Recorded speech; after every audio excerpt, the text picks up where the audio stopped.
Some areas in the country are placed under signal number 1 due to intensifying strength of Tropical Storm Christine. Let's get the latest from Pag-asa weather forecaster Jeremy Aguilar. Good morning, Jeremy. Ano yung mga areas na ito under signal number 1?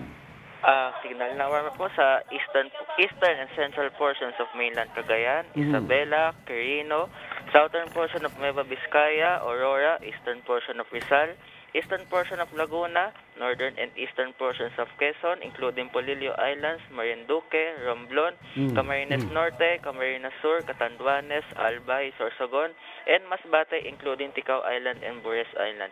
Sa Visayas po, mayroon din po tayong nakataas na signal number 1 sa eastern Samar, northern Samar, Leyte, Biliran, and southern Leyte.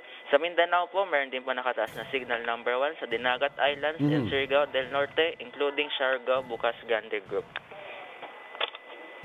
Alright, meron po ba tayong pang ilang bagyo na po ba itong si Christine at meron pa po ba tayong mga inaasahang bagyo pa na dadating until the end of this year? Si Christine po ay pang-11th na bagyo na po natin na pumasok sa Philippine Area Responsibility. Tapos sa ngayon po, wala pa kami namamataan na namumuong sama ng kasunod na namumuong sama po kay Christine.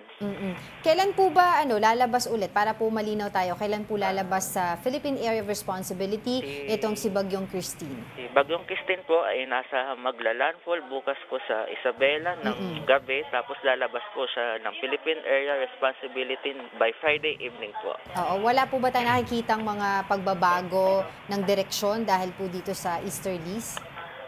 Kahapon po kasi ang forecast shock po natin ay sa may Cagayan po yung tinatahak na magla-landfall. Pero nagbago po siya ngayon, bumaba po sa Isabela na po siya magla-landfall. Kaya posible pong magbago pa rin po ang landfall point ni Christine po. Yes, Jeremy, para maintindihan lang ng viewers natin ng konti, no? Ano ba ang apekto ng amihan sa mga weather system na mangyayari moving forward?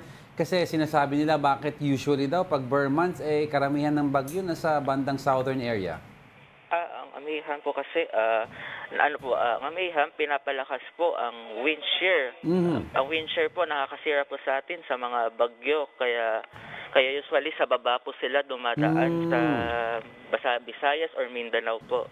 So what does that mean, Jeremy, sa bandang northern to central to itong NCR area, hindi na ganun kalakas ang mga bagyo? Posible pa rin po kung wala po tayong inaasahan na surge ng amihan, pwede pong malakas pa rin pong bagyo tumama sa bandang Luzon po. Okay, Jeremy, siyempre tanong ng marami, maglalabas na ba sila ng mga jacket nila at umaasa ba na gumiginaw na paunti-unti? Sa ngayon po, nasa transition period pa rin po tayo sa amihan. So, pwede na rin po tayong maglabas po ng mga jacket. Sige, abangan namin yan, Jeremy. Next time, dapat lalabas na ng jacket. Opo. Sige, maraming salamat, Pag-asa weather forecaster Jeremy Aguilar.